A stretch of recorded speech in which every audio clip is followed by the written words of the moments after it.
Most people want to escape the reality that they've been dealt, whether it's a job they hate, a dysfunctional home, or any millions of other problems that can pop up. I grew up an only child inside of a house full of manipulation and violence.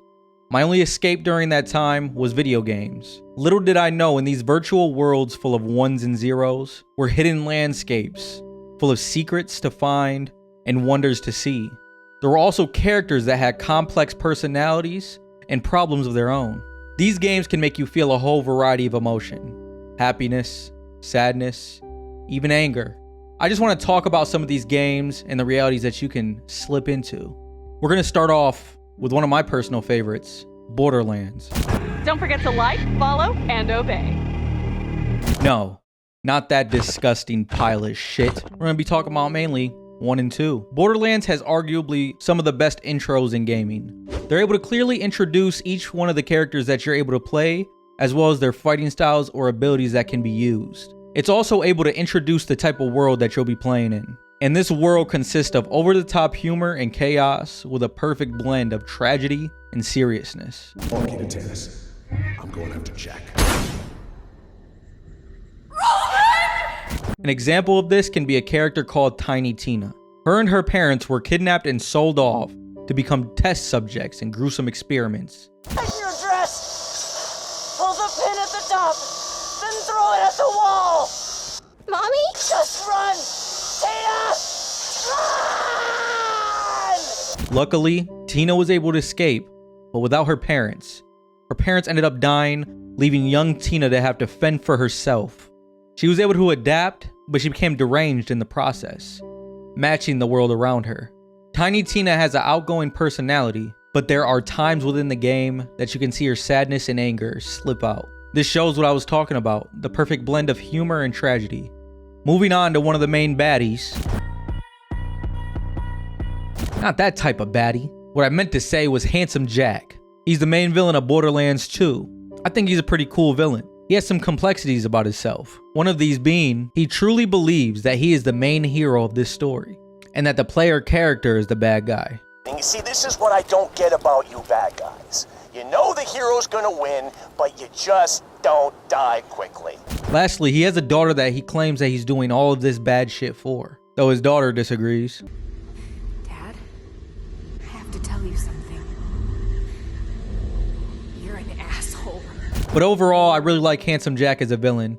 Now, the gameplay of Borderlands isn't all that special. It's a looter shooter. You fight horde after horde of enemies, eventually getting to one big boss. But other than that, I think it's a pretty cool game. Moving on to a more zombie-infested world, The Last of Us. In both of these games, everybody is just trying to survive to the best of their capabilities.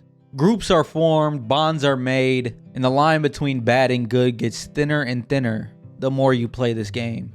In the first Last of Us, you play Joel. At first, Joel can seem cold-hearted and cut off from the rest of the world.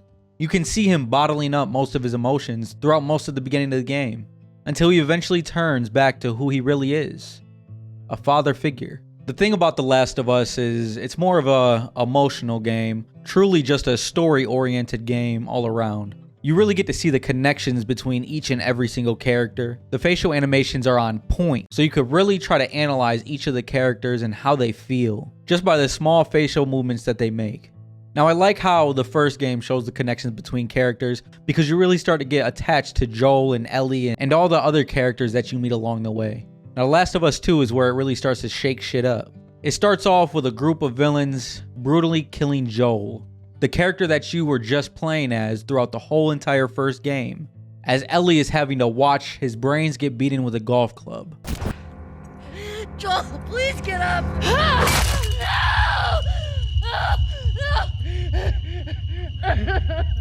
It starts off and you hate the people that did this, until about halfway through, you switch places. You start to realize why this group did what they did to Joel, and it's honestly for good reason. In their eyes, both Joel and Ellie are enemies, bad guys. Joel killed the father of the main villain that we are facing, so who's really in the wrong? I really like how Naughty Dog was able to give us these two perspectives, because it shows that every single NPC in this world can have their life of their own. And I feel like that's what makes The Last of Us so special. Even when you kill some random NPC, you hear somebody screaming their name. Kira! That just shows how personal it can get inside of this world. And everybody has a reason for what they do, whether it's to survive, protecting someone they love, or just getting the revenge that they honestly deserve. Now, a lot of people didn't like The Last of Us 2 because of the switch that happened halfway through the game. Nobody wanted to play the villain. Nobody even liked her. But overall, I think it really showed what this world is. Everybody is just trying to survive against one another and against the main threat, the zombies. Now, why did I make this video? Because I wanted to? Because I could do what I want? But no, I really just wanted to talk about how gaming could be an escape and some of the ways that I was able to escape during tough times. And this can be an escape for many people going through a variety of different things. So if y'all liked the video, press the like button. If you didn't, press the dislike button. Kind of going off script now. I'm pivoting. I'm trying to pivot my content. This is the second video that I've ever done that had a script or a format like this. And this is probably what I'm going to start sticking to. Them let's plays, it ain't it. That shit gets boring. I'm just playing a horror game, getting scared, doing the same shit over and over again. Just feels repetitive and feels like it's not really feels like lazy content creation, you know what I mean?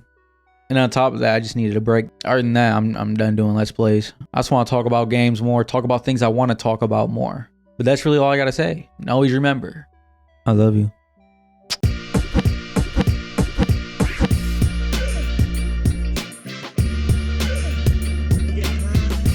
Do not be sorry. Be better.